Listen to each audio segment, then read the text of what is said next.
Just 1 year before the Washington Territory became the state of Washington, the town of Kirkland was founded in 1888 by Seattle newspaper publisher Leigh Hunt and British-born businessman Peter Kirk.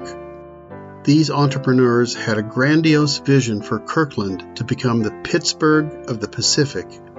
Although their scheme for building a steel mill on the Lake Washington waterfront ultimately failed just prior to the financial panic of 1893, many who had come to work in the mill stayed on in the community. With the phenomenal growth of Seattle during the Klondike Gold Rush of 1896 and continuing settlement around Lake Washington, Kirkland prospered as the service and commercial center of the East Side. By the 1920s, Kirkland residents could buy a loaf of bread at the Kirkland Bakery for 12 cents, get a good steak at the Kirkland Hotel Cafe for 50 cents, or buy a Model A sedan for $660 at the Ford dealership.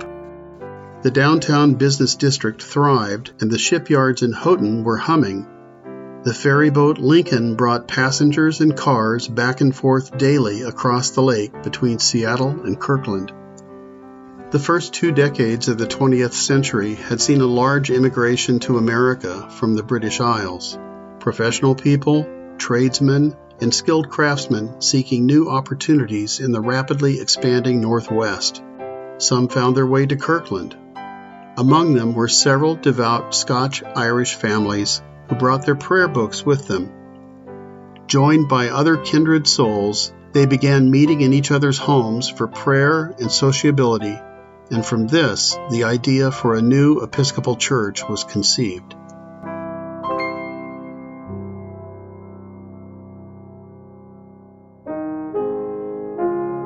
During 1922, Sunday meetings continued to be held in private homes, but for a time, services were held on a ship anchored in Moss Bay, a decommissioned, wooden-hulled vessel called the Fort Jackson, which served as the local American Legion headquarters.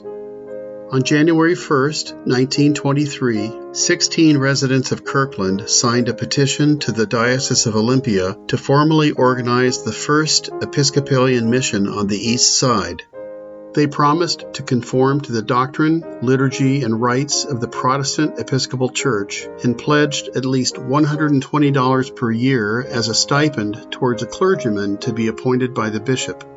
1 month later, on February 1, 1923, St. John's was officially granted mission status by the Right Reverend Frederick W. Keeter, the first bishop of the Diocese of Olympia. Soon thereafter, in July 1923, a building site was purchased from the town of Kirkland at the corner of 2nd Avenue and State Street. By December, a beautiful little church building had been completed at a cost of $1,500, equivalent to about $30,000 in 2023.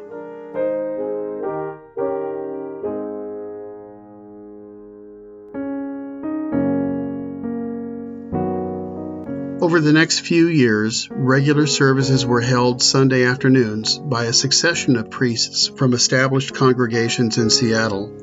In 1926, the Women's Guild at St. John's raised funds to add on a parish hall and later a kitchen to complete the little brown church that was St. John's outward identity for the next 25 years. From these humble beginnings, St. John's has grown over the decades to have a positive and life-giving impact on the lives of thousands of people.